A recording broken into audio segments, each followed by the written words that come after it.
ખેડૂતો ટેકાના ભાવે પોતાના ખેત ઉત્પાદનો સરકારને વેચી શકે તે માટે રજિસ્ટ્રેશનની પ્રક્રિયા શરૂ થઈ રહી છે.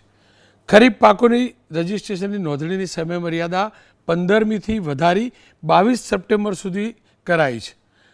ટેકાના ભાવની નોંધણી 1 સપ્ટેમ્બરથી 15 સપ્ટેમ્બર રાખવામાં આવી હતી.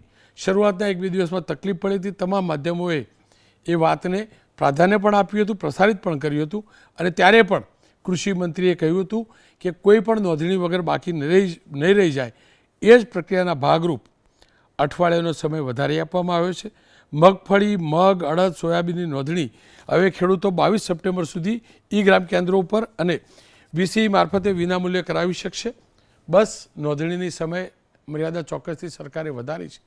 આશા અને અપેક્ષા રાખું શક્ય હોય એટલી વહેલા ખરીદી શરૂ થાય અને જેને પણ પોતાના ખેત ઉત્પાદનો નોંધણી અને ખરીદી વખતે વેચ્યા હોય તેમને સત્વરે પેમેન્ટ અપાય તેવી વ્યવસ્થા કરાય.